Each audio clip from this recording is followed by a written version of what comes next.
So, Beu, Mm. I know that you love math, and that's the profession that you have chosen. But would you Mhm. say that you chose the profession or that the profession chose you? Like, where does this passion comes from?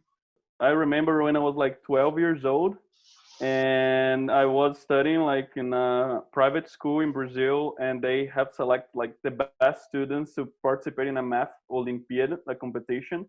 And my grade wasn't that good, and they didn't select me to participate in this kind of Olympiad. And then like one of my friends, like Lucas, he's like still my best friend now. He said like, "Oh, Belmiro, you want to do this? So let's do it." Like, well, but my name is not in the list, and I decided to go. Even my name is not like in the list of the participants. Like on Saturday morning, like 8 a.m.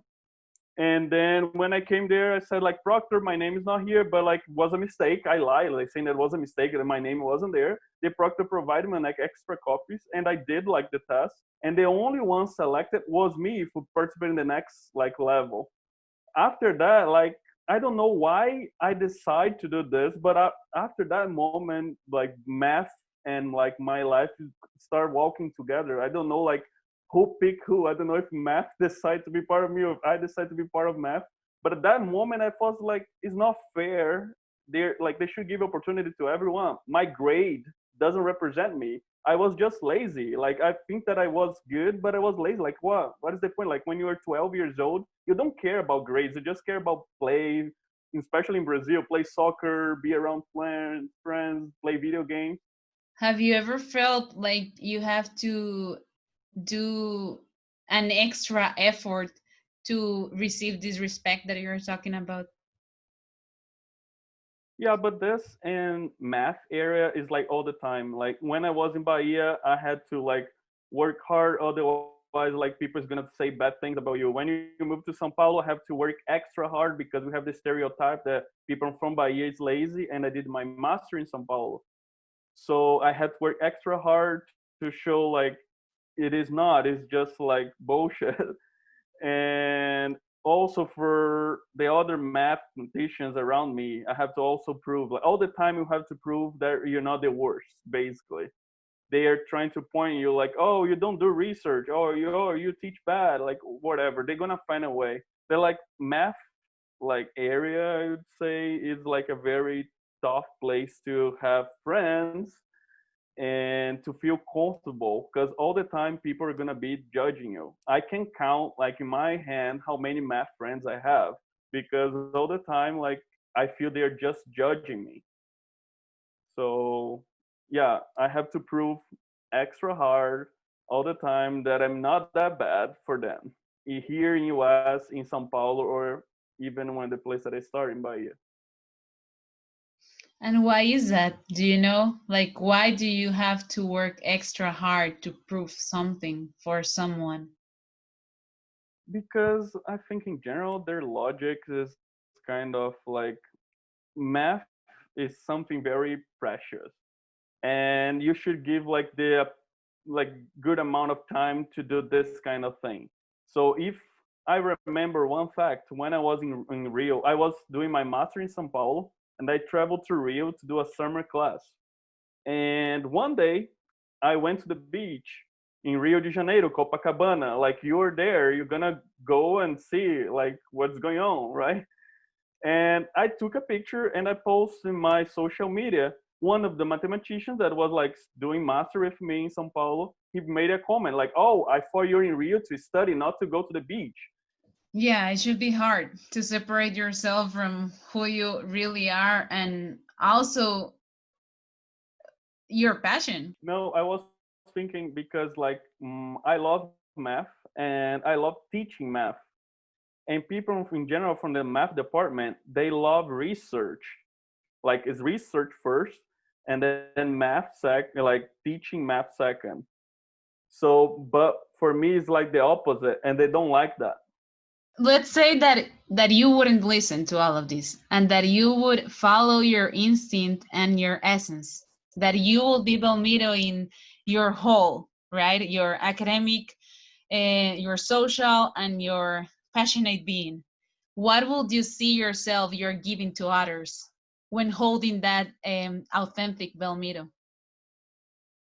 But actually, I'm being trying to be the authentic Belmiro because I'm spending like just like short time in the math department. Like before the quarantine, for example, it's not a, I just used to go there to like having meetings with my supervisor and sometimes like a conference or something. But it's not a place like even like studying. I used to go to libraries, not in my math department to study there. I don't like to be in the math department. So like since I'm always outside, my friend is outside, I can be always Belmiro and I can always do whatever I want. I can create my YouTube channel and trying to teach math in the way that I want. I can like prepare my classes, like construct my like whiteboard and the things that I really love. So I'm doing exactly the person Belmiro like has to do because I'm not spending my time in math departments that has this kind of social pressure there. So I'm just to avoid. But also I believe some of the pressures are from my own mind.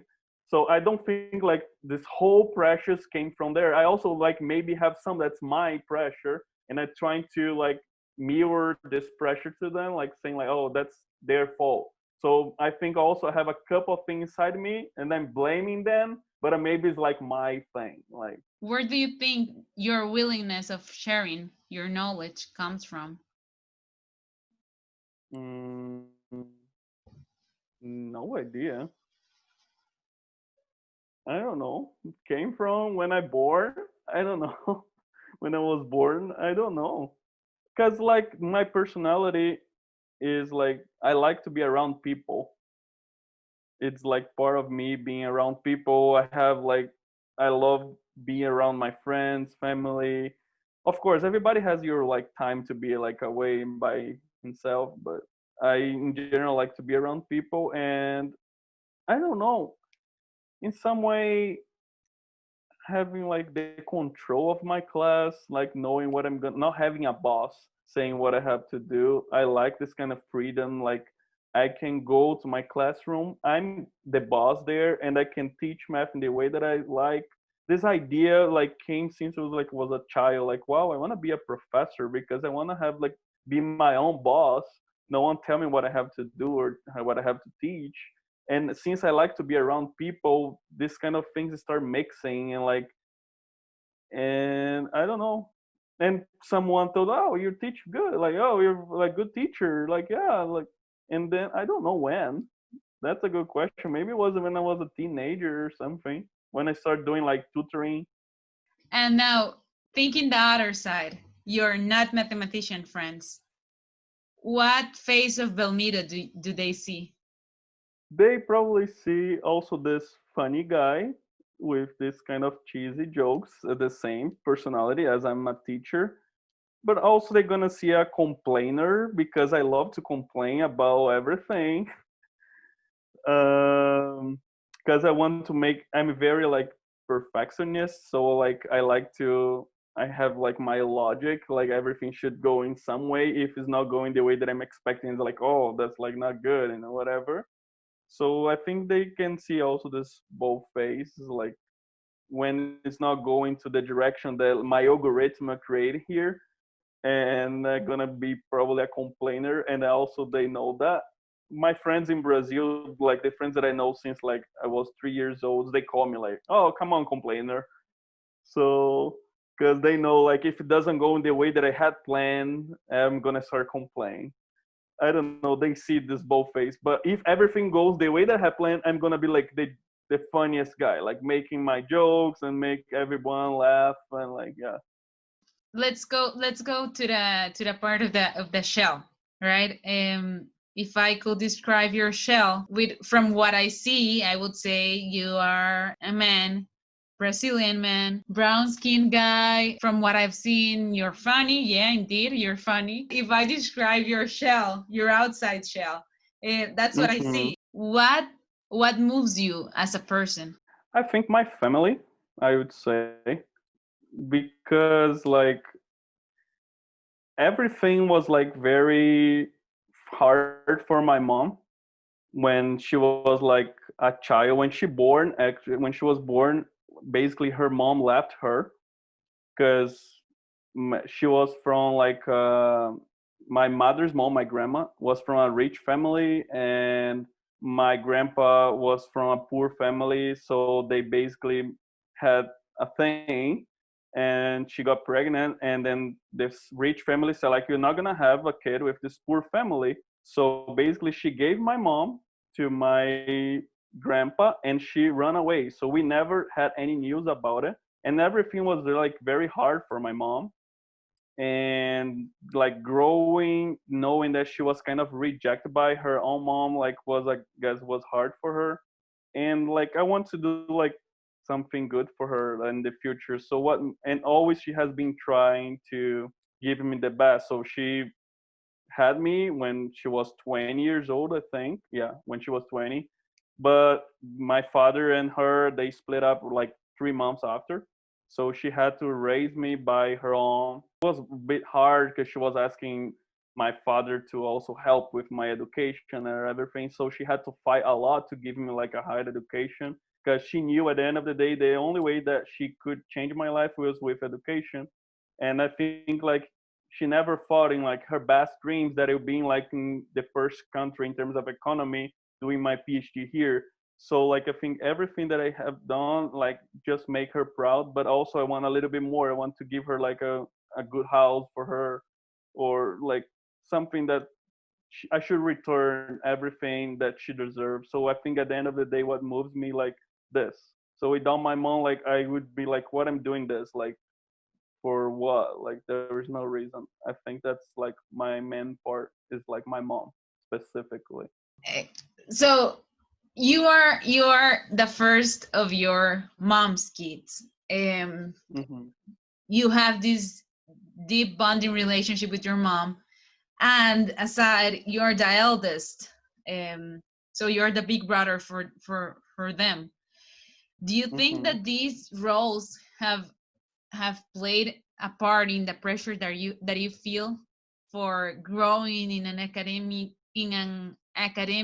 growing in I don't know, maybe financial part? I don't think like that thing pressure me, because my mom never put any pressure. Like when I say like, oh, I wanna do math, and math is not gonna give me a lot of money because being a teacher, like you're not gonna be like super well paid. And it's like do whatever you want, like do whatever. Don't feel like you have the pressure to give me anything. Like you should do whatever you feel comfortable, whatever you like. So yeah, and then I did my like major in math, my doing college in math, and they're like, oh, mom, I want to do my master, but it's gonna help me, but like also it's not gonna give me anything. Oh, go ahead. Like I never felt any pressure. If I decide like basically after doing my undergrad in math, if I decide like working like in a small like supermarket, she would be also fine. She'll be much more than she had expecting, because none of my family actually, I was the first one graduating in like in college. All of my family, the most degree was like high school. As the eldest brother, what would you say is the legacy that you're leaving to your brothers? I'm gonna leave a pressure, because I think like when my sister already is feeling that, and all the time when you're talking, she said like, "Oh, my mom all the time is asking like why I don't have the grades that you used to have," and like, because now since I went like that far, for them like they have the pressure that I should be this, they should be the same that I'm doing, like they should be close as possible that I'm doing. So like for me it was easier. I was the first. Whatever I got it. For them, they're gonna be like comparing to me like, oh, your brother, my mom, I'd hate when my mom do that to them. Oh, but your brother in your age, they were living in another town. Oh, your brother in your age, they're like having his own salary. So like your brother in your age wasn't live at home anymore. So it's hard for, I say like, mom, don't tell her that. Like everyone has their own time. You never told me this kind of thing. It's hard for them.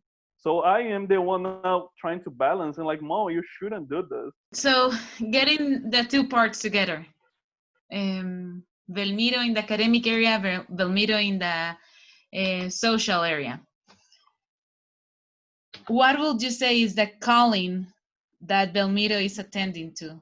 Connecting people, because I love teaching. I love traveling around.